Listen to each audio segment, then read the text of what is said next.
Mais le tournage absolument horrible. Et qu'est-ce que j'ai souffert ce jour-là. Ça te fait mal à ton ego, quoi, tu vois.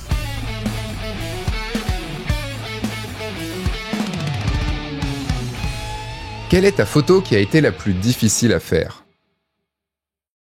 Alors, une photo vraiment qui était dure, enfin le shooting même en lui-même était dur, c'est quand j'ai fait une photo dans la cendre. En fait, j'ai eu la magnifique idée pour mon livre donc sur la dépression de faire un phénix qui renaît de ses cendres. Et je me suis dit, je vais acheter de la cendre, pourquoi pas. Je me suis assurée que c'était de la cendre végétale, évidemment, qu'il n'y avait pas d'engrais ou quoi dedans, ou des choses comme ça. Et puis, en fait, c'est vrai que j'ai pas pensé à un truc, c'est l'odeur, en fait, de la cendre. Je pense qu'on sous-estime l'odeur de la cendre. Vous voyez un peu l'odeur d'un cendrier. C'est un peu ça, mais on est dedans, en fait, vraiment. Et du coup, j'ai acheté 8 kilos de cendre, voilà. Xav m'a aidé, mon conjoint, donc pour vraiment me mettre dans la cendre, étaler la cendre et tout, donc je suis dedans. Et puis aussi pour déclencher, parce que c'était un peu compliqué. Donc du coup, j'en ai mis sur mes cheveux et tout pour faire la cendre qui tombe. Alors en plus, ça fait de la fumée, l'odeur, mais insupportable. Je suis hypersensible en plus, alors je suis vraiment très sensible aux odeurs fortes, et là vraiment j'avais beaucoup de mal à respirer, c'était un enfer, et même Xav il avait du mal à respirer. On a eu beau ouvrir les fenêtres et tout, c'était vraiment un enfer. Et le nettoyage derrière, mes cheveux pendant 3 semaines ils étaient secs, et dans la cendre il y a aussi des petits graviers donc du coup j'avais des petits graviers dans les cheveux pendant un moment, j'avais beau les laver. Bref, c'est vraiment un souvenir pénible, je le referai pas et je le conseille à personne. Voilà. La photo la plus difficile que j'ai eu à faire, elle remonte pas mal de temps en arrière. C'est pas du tout une photo, une belle photo, c'est pas du tout une photo qui est vraiment compliquée techniquement. C'est un moment où j'avais eu une peine amoureuse, et en fait j'ai utilisé mon appareil photo pour exprimer en fait ce mal-être que j'avais juste à ce moment-là, et donc du coup j'avais pris une photo d'elle, je l'avais déchirée et j'avais versé de l'eau un petit peu dessus comme des larmes qui tombaient dessus, et sur mon plancher. Et du coup j'ai pris en photo cette scène-là, et après je l'ai postée. C'était fait sur Facebook à l'époque, sans dire vraiment ce qui se passait ou autre. C'est la photo qui a été pour moi la plus difficile à faire, parce que elle me prenait c'était un moment où j'allais pas bien, vraiment pas bien, et ça m'a pris aux tripes de la faire, quoi. Mais c'est en même temps la photo qui m'a peut-être fait le plus de bien aussi. C'était il y a un petit moment. C'est une photo qui s'appelle Le poids de tes mots. Difficile parce qu'elle est en partie autobiographique. Rarement mes images sont tirées de ma vie. Et là, du coup, c'était douloureux au sens où j'avais envie d'extérioriser quelque chose, et je l'ai fait. Mais voilà, faire l'image m'a pas fait de bien sur le moment. Après coup, c'était mieux. Alors c'est marrant parce que du coup en disant mentalement, ça a ouvert un champ des possibles énorme, quoi, parce que techniquement moi je me mets pas vraiment en danger, quoi, dans les pas des photos compliquées, quoi. Par contre mentalement, ce qui a été dur dans ma vie, et là il y a forcément un petit peu d'ego dedans, c'est que quand on a commencé à faire des vidéos avec mon frère, les photos qui ont été très dures à faire, c'était quand des fans viennent sur les stands et qui te connaissent pas et qui te disent pas bonjour, et que ensuite il te demande de prendre en photo ton frère avec lui, ça c'est compliqué. Donc je crois que ça a été les plus durs, mais genre ça te fait mal à ton ego, quoi, tu vois. Mais bon, c'est pas, voilà, je le dis.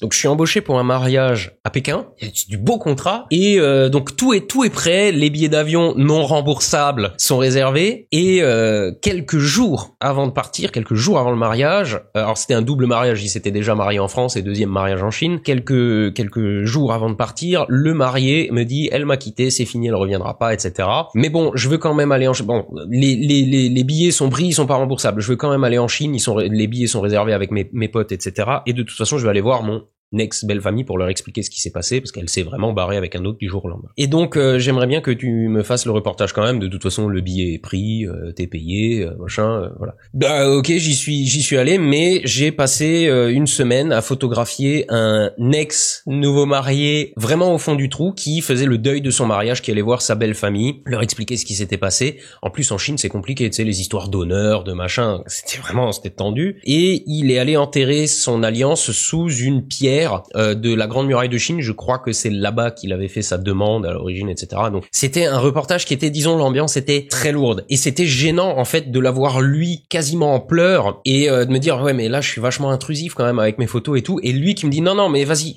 fais des photos, je veux garder des souvenirs de ça aussi. Donc du coup j'ai fait un reportage en noir et blanc. J'aime bien, mais c'est vrai que c'était pas évident à faire quoi, parce que c'était un peu une ambiance d'enterrement quand même autour, et moi je suis là et je fais des photos et je suis pas de la famille, je reste quand même un peu l'étranger. Alors on avait un très bon contact, on avait déjà fait le premier mariage, mais c'était un peu compliqué quand même quoi. La photo, alors on va plutôt dire la série, parce que je suis plutôt une photographe qui travaille en série. C'est une série en plus que je ne diffuse plus, puisqu'elle faisait partie de mes recherches artistiques d'avant.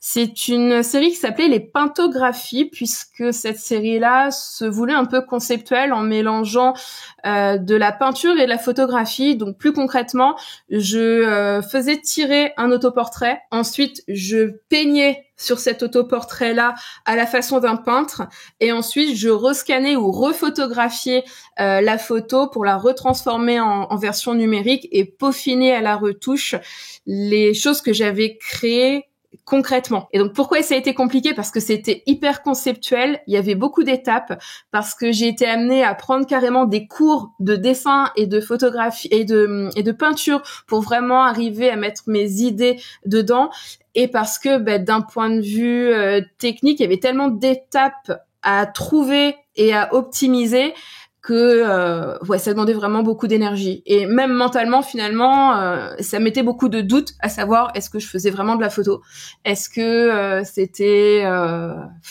quelque chose de beaucoup plus conceptuel, est-ce que j'étais pas en train de me paumer. J'ai aimé en fait commencer à créer tout ça. Malheureusement c'est une série que j'ai abandonnée en cours de route pour aller me spécialiser sur autre chose, mais en tout cas j'aurais beaucoup appris, mais c'était pas simple.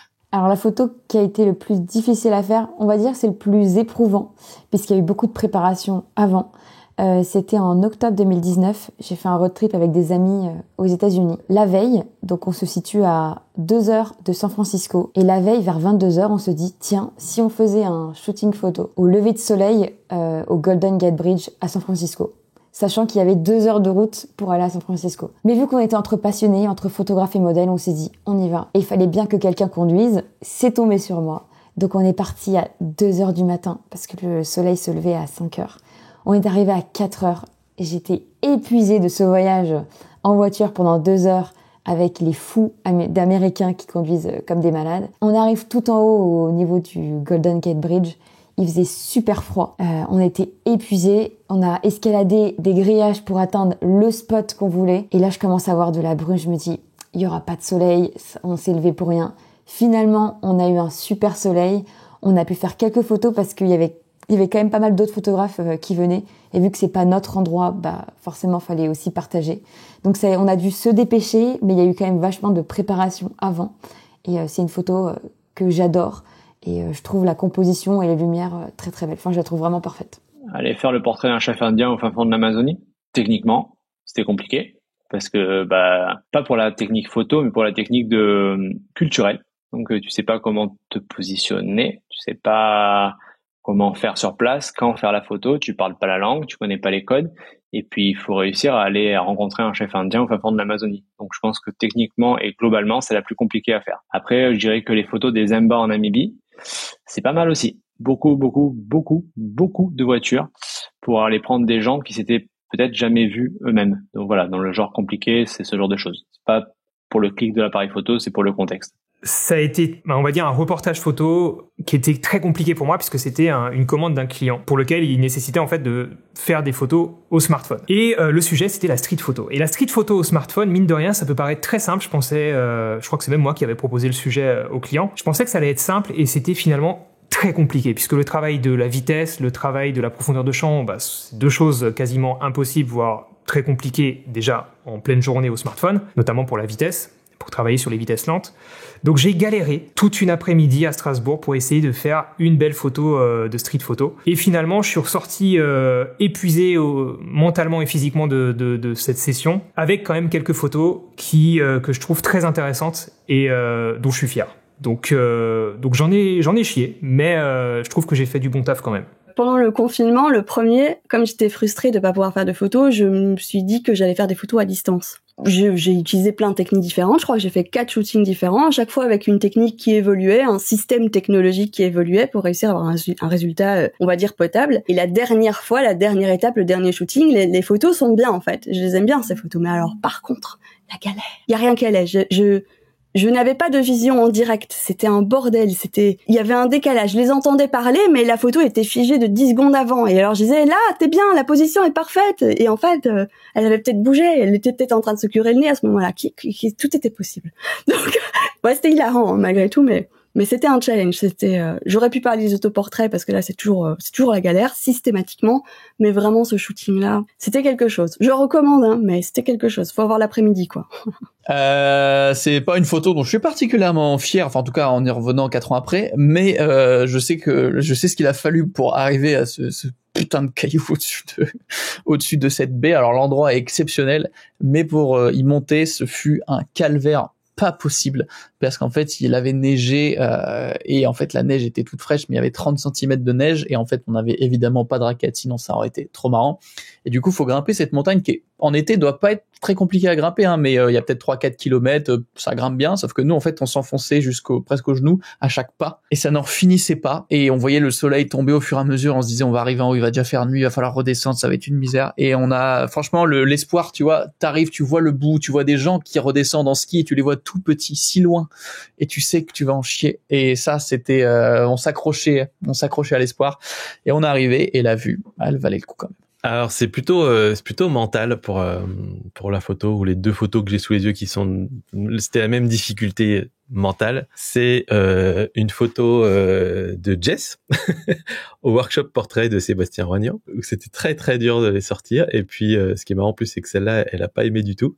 Mais moi je l'aimais bien parce que c'était une photo de Jess où elle était naturelle, où elle posait pas en fait, et donc du coup j'étais content d'avoir réussi à la sortir. Et après l'autre, c'était une photo pendant un shooting avec Chris de anciennement la chaîne Améliorer ses photos, où pareil on avait été faire un shooting portrait avec une de ses modèles, et qu'est-ce que j'ai souffert ce jour-là. Oh là là, c'était tellement pas naturel, j'étais mal au bide et tout, tu vois, vraiment pas ma cam, quoi. Et je me suis rendu compte après, c'est le truc là que fallait pas que je force, quoi. C'était marrant pour l'exercice, mais c'est vraiment pas mon truc, et c'est tout, quoi. Je pense que c'est le dernier autoportrait que j'ai réalisé durant mon voyage en Islande. Toutes les conditions étaient pour que je ne fasse pas cette photo, mais cette photo existe et j'en suis bien heureuse parce que j'en suis encore super fière. On était à la fin de notre voyage et en fait on revenait de la plage de Vic. Du coup j'ai fait un autre autoportrait et il faisait vraiment très froid. Il y avait les conditions climatiques étaient quand même un peu compliquées et j'ai vu un petit ruisseau au loin qui était vraiment super chouette, mais qui était très difficile d'accès, où j'ai vraiment dû galérer pour y aller, et je voulais absolument poser nue à cet endroit-là parce que je trouvais ça avait plus de sens. Et il y avait littéralement plus du tout de batterie dans mon appareil photo et j'avais plus de batterie secondaire, rien du tout. Donc, en fait, littéralement, on allumait l'appareil, il fallait faire 1 ou 2 photos et il s'éteignait. Enfin voilà, c'était vraiment le dernier shot. Et donc, fallait vraiment bien réfléchir à la chose. J'ai réussi à aller sur l'îlot en bougeant quelques trucs, en sautant par-dessus des pierres. J'ai pris mes fringues, je les ai balancées le plus loin possible. Donc, j'étais accompagnée et la personne qui m'a accompagnée, du coup, a allumé l'appareil photo et a pris la photo. Et littéralement, l'appareil photo s'est éteint. Je crois qu'on a fait 2-3 photos et on a réussi à l'avoir. Et l'appareil s'est éteint, il y avait plus de batterie, donc littéralement c'était vraiment elle existe, mais je sais pas sous quel miracle elle existe, mais cette photo existe. Alors moi c'est une vidéo, c'est ma plus grosse galère. J'ai pas trop le droit de citer parce que c'était pour une marque, mais le tournage absolument horrible, c'est-à-dire un brief qui tenait pas du tout debout, avec des demandes. Je vais quand même un peu spoiler les choses, mais je devais filmer une application qui ne marchait pas pour un constructeur automobile dans une Zoé conduite par un champion de Formule 1. J'avais 1h30 de tournage autorisé. On devait circuler dans Paris et se filmer dans la voiture. Et au brief, il m'avait dit, oh, tu feras ça au smartphone. Un tournage dans une voiture en circulation sans même parler des autorisations. Dans Paris, il fallait des GoPro, fallait tout ça avec captation extérieure, prise de son, un merdier technique. D'ailleurs, c'est Albert qui m'a aidé sur cette vidéo, il s'en souvient aussi. Des conditions de tournage horribles parce que très peu de temps avec la star de Formule 1 qui avait l'air complètement ridicule dans une Zoé, faire des tours de pâté de maison pour une appli qui était pas très très bonne. Et c'est le tournage le plus galère que j'ai jamais, le plus gros stress que j'ai jamais connu. Mais en fait, il y a eu une séance photo en particulier. C'était une séance de photos de nu, enfin plutôt de demi-nu, avec ma belle-sœur, donc la sœur de ma compagne, qui voulait absolument, elle voulait faire des photos de nu, mais elle voulait pas faire ça avec quelqu'un qu'elle connaît pas. Donc en fait, qui c'est qu'elle avait dans son entourage qui faisait de la photo? Moi. Et en fait, ça a pas été difficile, mais mentalement, il y avait cette barrière d'un peu de déjà, est-ce que je vais réussir? Parce que je faisais pas de nu, j'avais déjà fait du nu avec ma compagne, mais sans plus. Et ce truc de, est-ce que je vais réussir? Est-ce que les photos vont être bien? Et puis, ce truc de casser un peu la barrière de l'intimité, parce que voilà, c'est quand même un membre de la famille. Donc il y avait ce truc de, on va partager cet instant de photographie de nu, qui est pas une discipline simple, quoi. Et où vraiment, tu casses une frontière d'intimité. Mentalement, c'était un frein au début. Donc oui, c'est pour ça que c'était difficile. Après, bon, ça s'est très bien passé, même la suite, il n'y a pas eu de problème, etc. Mais c'était tout l'avant, en fait. Tout l'avant de comment ça va se passer, etc. qui était difficile mentalement, psychologiquement plutôt, je dirais. En 2020, je suis partie sur un voilier en Antarctique, photographier une aventure. Et du coup, il y a un moment, il a fallu se mettre à l'eau.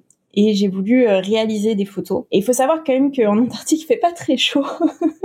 Et bien qu'on soit tout le temps couvert, on est quand même sur un voilier, donc on doit faire des quarts. C'est-à-dire que toutes les 4 heures, on est 2 heures sur le pont, dans le froid, de jour comme de nuit, à surveiller les glaçons, à faire les manœuvres pour la navigation. Et donc on dort à peine 4 heures, puisque le temps de rentrer, de se restaurer et de se reposer, voilà. Donc c'est très engageant pendant plusieurs jours, parce qu'il y a 5 jours comme ça non-stop de navigation. Et cette fois-là où je me mets à l'eau, c'est juste après quelques quarts, et je suis complètement explosée et lessivée physiquement, mentalement. Et là, l'eau est très froide. J'ai une combinaison, l'eau est à peu près 2 degrés.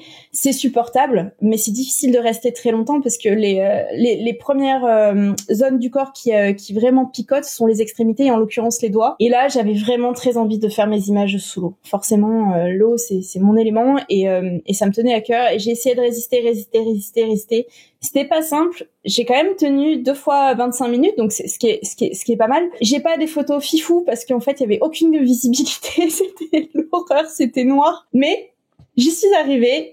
Au mental, donc ça c'est quelque chose qui est marqué pour moi à tout jamais. Mais j'ai répondu que les photos difficiles techniquement à faire sont les photos émotionnellement fortes. C'est dès que j'ai une émotion, comme je suis quelqu'un de sensible et qu'on fait en plus on le vit depuis 7 ans maintenant avec nos voyages approfondis sur l'île Rouge. Ces photos difficiles à faire sont des photos où les larmes montent. Une photo qui me vient à l'esprit, toi, après coup, des photos qu'on a faites à l'école dans Tsoratani, et c'est des photos qui sont difficiles à faire parce qu'à chaque fois, ils nous procurent de telles émotions. Comme on a une démarche humanitaire avec ce pays, où les larmes montent, et forcément les photos, sont peut-être pas aussi bonnes qu'elles pourraient l'être, peut-être.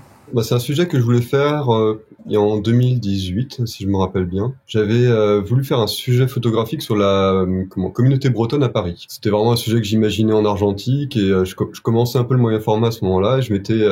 Moi, mon moyen format, c'était un Mamiya RB. Je sais pas si tu vois ce que c'est vraiment le gros mastodonte en moyen format, ça pèse 4 kilos. C'est vraiment le mastodonte, et surtout dès que cet appareil a un charme fou, c'est son bruit de déclenchement. Tu le déclenches, à 30 mètres, on t'entend. Et il est pas si facile que ça à utiliser, c'est une visée poitrine, et tu fais qu'une visée optique. Et faire une visée optique avec du moyen format, faut vraiment être sûr de soi. Sur la communauté bretonne, j'étais allé à une fête bretonne à Paris, qui a lieu, je crois, si je me trompe pas, au mois de mai, et dans l'idée de faire du reportage.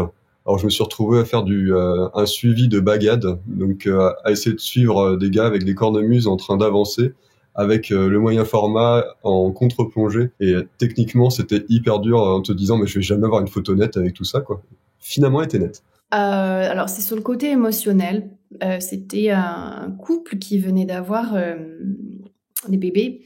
Ils avaient eu des jumeaux. Malheureusement, un des petits garçons n'avait pas survécu. Et quand j'ai fait le shooting chez eux, il y avait un cadre dans lequel il y avait une c'est les empreintes qui font des bébés à la naissance, et donc il y avait les 2 petits pieds, et j'avais ce cadre dans la scène qui était devant moi avec les parents en fond dans la chambre du bébé qui portaient le bébé, et je leur avais rien dit, ils étaient tous les 3 très comme ça, et en voyant le cadre, je me suis dit je vais le mettre dans la photo. Et même si je savais qu'il fallait le faire, je sais pas, j'ai eu quand même un coup au cœur à ce moment-là, et bien sûr en la revoyant, et en plus après en la livrant. Mais je pense qu'ils étaient heureux de la voir en photo aussi à ce moment-là.